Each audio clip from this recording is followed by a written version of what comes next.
बिस्मिल्लाहिर्रहमानिर्रहीम। The Urdu astrology podcast में मुफ्ती मोहम्मद इमरान हैदर रिजवी आपकी खिदमत में हाजिर हूँ।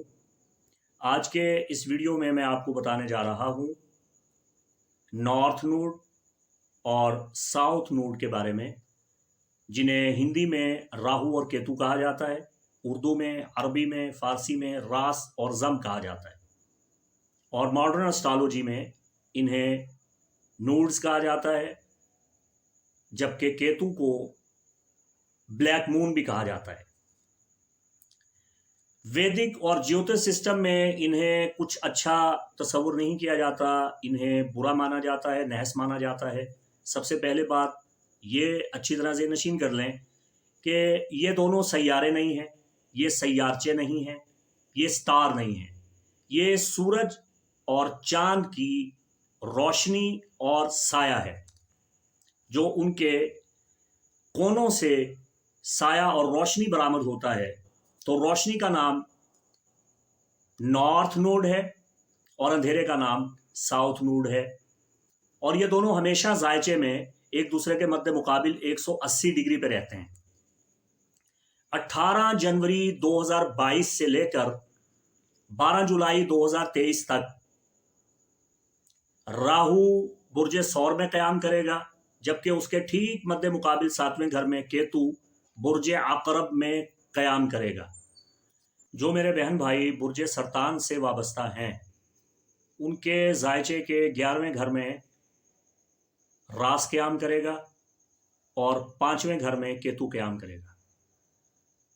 रास, अगर 11वें घर में रास आ गया, अगर आपके जायचा पैदाइश में रास अच्छी हालत में था, तो आपकी देरीना ख्वाहिशात पूरी होने वाली हैं, आपकी मंजिल आपको मिलने वाली है, आपके ख्वाबों में अब रंग भरने वाला है, ताबीरें आपको मिलने वाली हैं, आपके ख्वाबों की ताबीर आपको हासिल होने वाली है। जो ख्वाबों के महल्लात आपने तामीर किए थे, अब उनकी ताबीर इंशाअल्लाह आप 2022 में और जुलाई 2023 तक देख लेंगे। यह आपकी ज़िंदगी का बहुत अच्छा वक्त साबित होगा। आपकी रूहानियत बढ़ने वाली है, आपके हल्का अहबाब में बेपनाह इजाफा होने वाला है, ताकतवर लोग आपके हल्का अहबाब में आने वाले हैं। ऐसे दोस्त आपको मिलेंगे जो आपके लिए ज़िंदगी की नई राहों का तयन करेंगे, आपके लिए फ़ायदेमंद होंगे, जिनकी दोस्ती आपको औज सुरैया तक ले जाएगी। बहुत अच्छे दोस्त और बुज़ुर्ग आपकी ज़िंदगी में आने वाले हैं। लेकिन अगर खुदा न खास्ता आपके पैदाइशी जायचा में राहु अच्छी हालत में नहीं था, तो फिर आपके लिए बहुत बुरा शुगम है। आपका तमाम हल्का अहबाब ख़त्म होता नज़र आ रहा है। आपके जो ख्वाब हैं, जो महल्लात आपने ख्वाबों के बनाए हैं, वो चिकनाचूर होने वाले हैं, और खुदा न खास्ता उनके रेज़े आपकी आंखों में चुभने वाले हैं। बहुत बड़ी प्रॉब्लम होने वाली है, हल्का अहबाब बिगड़ने वाला है, दोस्तों से तनाज़ात जन्म ले जाएंगे, आज का दोस्त कल का दुश्मन बन जाएगा, और ऐसे मसाइल हो सकते हैं। 5वें घर में केतु, वो तो किसी सूरत में रास नहीं आता।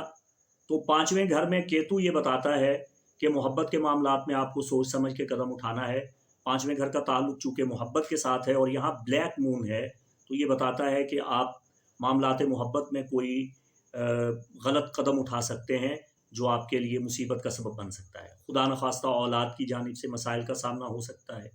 इस अरसा में अगर आपके घर में उम्मीद होती है, खैर होती है, तो आपने बहुत हिफाजत करनी है, और जच्चा बच्चा की हिफाजत के लिए हर मुमकिन इक़दामात करने की आपको ज़रूरत होगी। जुलाई 2023 तक इस अरसा में जच्चगी बच्चगी के मामलात में मसाइल का सामना हो सकता है, जो आपके लिए परेशान कुन हो सकता है।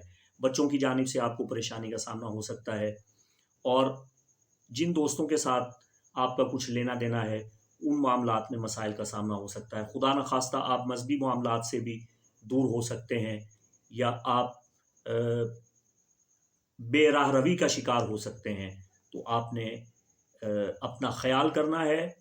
कोई भी काम करने से पहले अपने बुज़ुर्गों से मशवरा करना है, और कोई बड़ा कदम उठाने से पहले सदका व खैरात करना है, और अपने हल्का अहबाब को مضبوطی کے ساتھ سنبھال کے رکھنا ہے، دوستوں کے ساتھ تنازعات پیدا نہیں کرنے، اور اللہ تعالیٰ کی ذات پہ توکل اور بھروسہ رکھنا ہے۔ کوشش کیجیے نماز کی پابندی کیجیے، صدقات دیجیے، قرآنی آیات کو اپنا حرز جان بنائیے، تاکہ اگر راہو اور کیتو آپ کے پیدائشی ذائچہ میں اچھی حالت میں نہیں تھا تو آپ ان کی نحوستوں سے جو آپ کے ذائچے کے 11ویں اور 5ویں گھر پہ سایہ ڈال رہی ہیں ان سے آپ محفوظ رہیں۔